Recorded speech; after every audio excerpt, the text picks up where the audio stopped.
जय जगन्नाथ। आज आम बनइबा सिंब बैगण बड़ी राई। ये हूँ सिंब, छोट छोट सिंब, टमाटो, बैगण, आलू आ कि बड़ी आउ पियाज, रसुण, कंचा सुखिला लंका आउ सोरिष जीरा एतिक आम बनइबा आज ओडिया मानकर फेमस राई सिंब राई।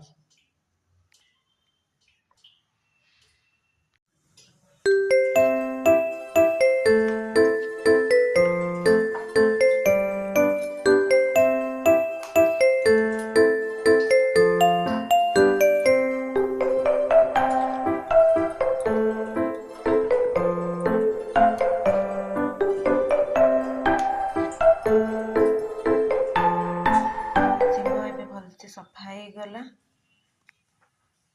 तापर आम बैगण काटिबा। ए बैगण को काटिकी रेडी करदेली। आलू भी कटा है आम रेडी हो गला।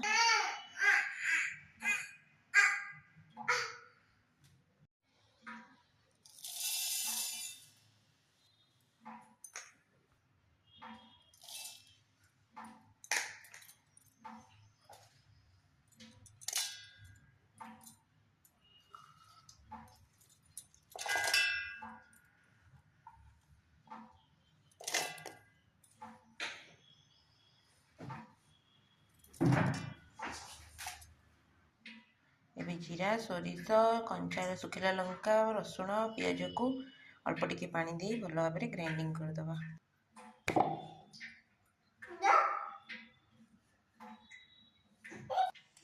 एबे हो गला मसला रेडी।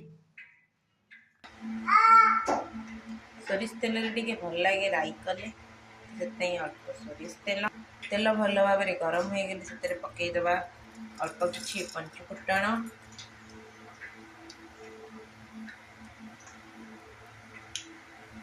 पकईदेवा एबे कटा जाइथिबा परिबा को भल भाव में हमें भाजी देवा।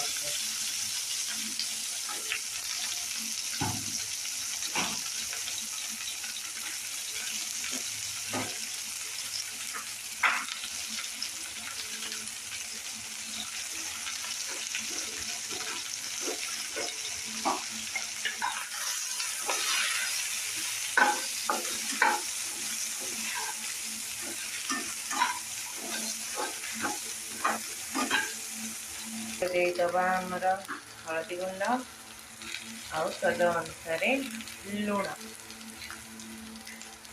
भल भाव में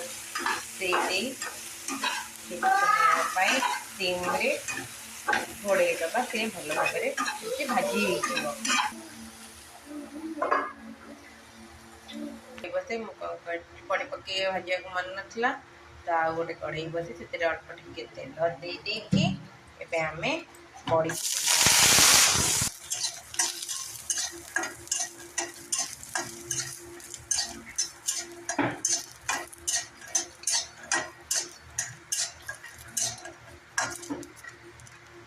बड़ी आमर एबे भाजी हो गला। परिबा सिझिला भाजी कि नहीं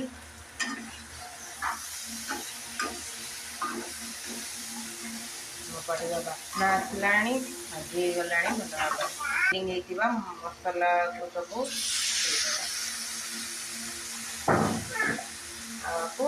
भल भाव से देदबा टमाटो